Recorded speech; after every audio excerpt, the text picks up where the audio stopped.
The City of Santa Barbara's wastewater collection system consists of over 250 miles of pipe, enough to stretch from here to Tijuana.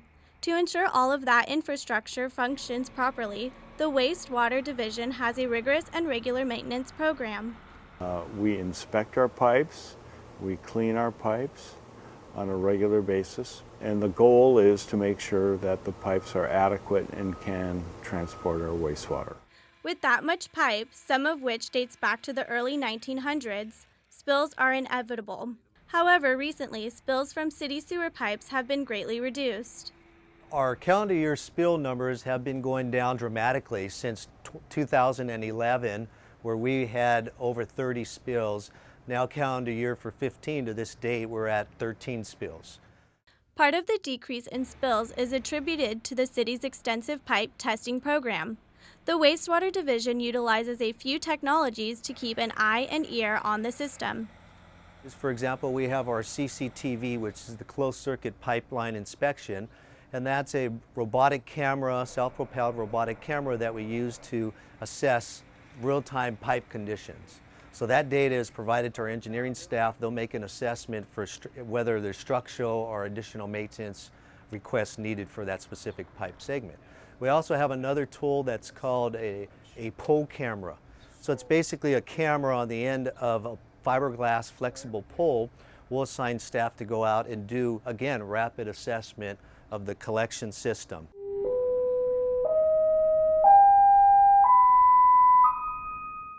Another new and innovative technology the Wastewater Division employs utilizes sound to assess pipes. It's an acoustic sounding device that measures the free available airspace, the energy gap, on a pipe segment between two manholes. So the SLRAT is a unit that's composed of a sender and a receiver. Basically, you have a two-person crew that goes out into the collection system. You install the sender device at one manhole, the receiver at the next manhole, and you send a signal. And that signal, that acoustic signal, measures the airwave, the free available airspace between the flow and the pipe wall. And then within 3 to 5 minutes, it provides you a rating score from 0 to 10 based on the pipe condition and whether or not there's any type of blockage assessment.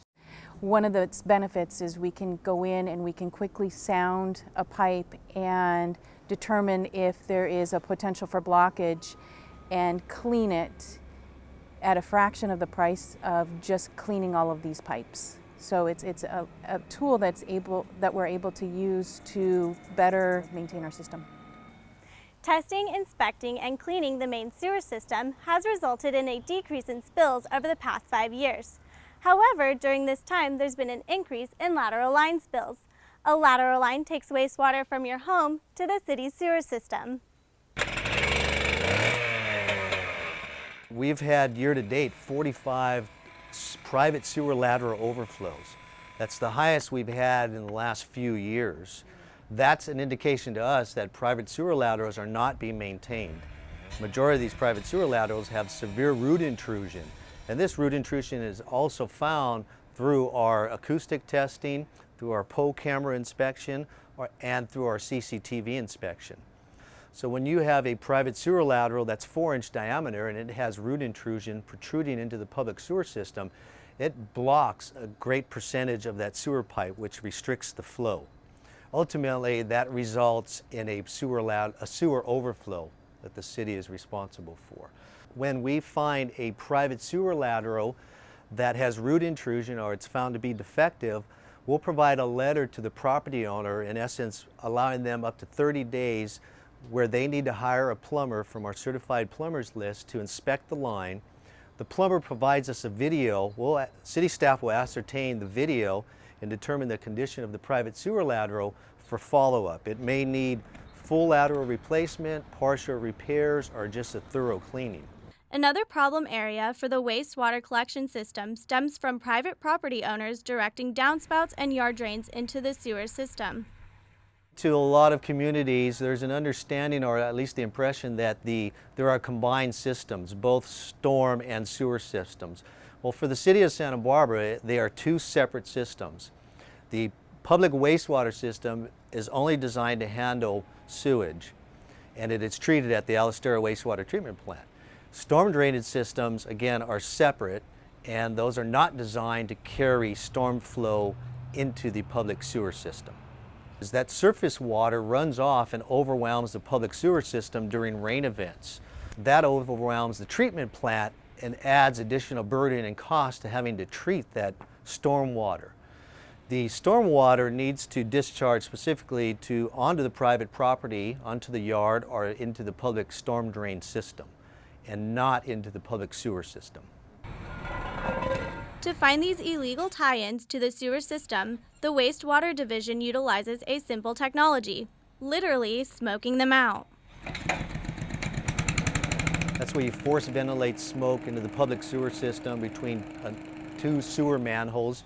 The smoke should normally vent from the 4-inch roof stack drain vents from private properties. However, what we look for is illegal downspouts and yard drains and cracks whether on private property or on the public right-of-way.